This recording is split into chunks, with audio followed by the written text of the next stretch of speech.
Hak dan kewajiban anak di rumah. Teman-teman mungkin sudah mendapatkan pelajaran tentang hak dan kewajiban. Hak dan kewajiban itu ada banyak macamnya, tergantung kita berada di mana dan sebagai apa. Sebagai anak, kita punya hak dan kewajiban di rumah. Sementara sebagai pelajar, kita punya hak dan kewajiban di sekolah. Orang tua kita punya hak dan kewajiban di rumah dan di tempat kerjanya. Guru-guru juga punya hak dan kewajiban di sekolah. Nah, sekarang ini kita memang tidak bisa berangkat ke sekolah karena mengikuti imbauan pemerintah untuk melakukan karantina mandiri. Sudah beberapa minggu ini kita belajar di rumah dari materi yang dikirimkan guru. Namun begitu, kita tetap harus menerima hak dan melakukan kewajiban kita di rumah. Lalu, apa saja hak dan kewajiban kita di rumah ya? Cari tahu yuk! Ada beberapa hak yang harus kita dapatkan saat berada di rumah. 1. Mendapatkan makanan dan minuman.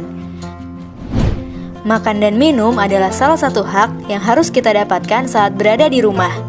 Makanan dan minuman merupakan salah satu kebutuhan utama untuk bertahan hidup. 2. Mendapatkan perlindungan dan keamanan.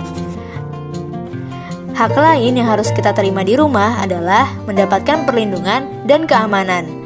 Kalau orang tua melarang kita pergi ke suatu tempat atau melarang kita melakukan sesuatu, kita harus menurutinya.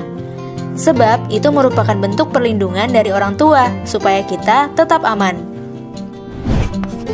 3. Mendapatkan kesejahteraan hidup.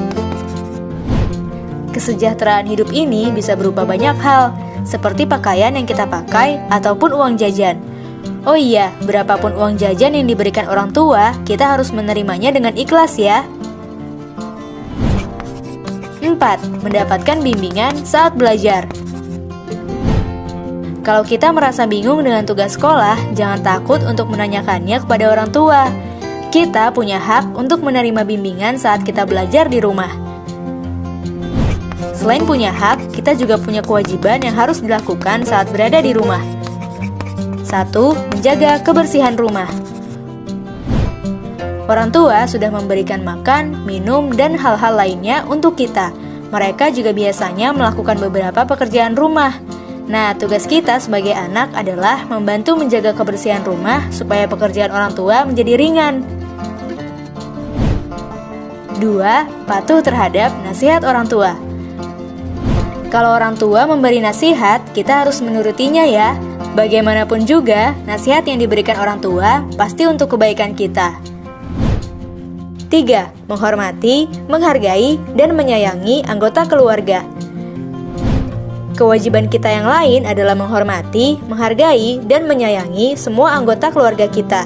Tidak hanya kepada orang tua, kita juga harus melakukan itu kepada kakak, adik, kakek, nenek, sepupu, dan anggota keluarga lainnya. 4. Mengerjakan PR. Orang tua sudah membiayai sekolah kita dan memberikan fasilitas pendidikan. Maka itu kewajiban kita adalah bersekolah dengan benar dan mengerjakan PR yang diberikan guru. Nah, meski sekarang sekolah menerapkan sistem study from home atau belajar di rumah, kita tetap harus belajar dengan benar ya. Kita harus mengerjakan materi-materi yang diberikan oleh guru seperti saat kita belajar di sekolah.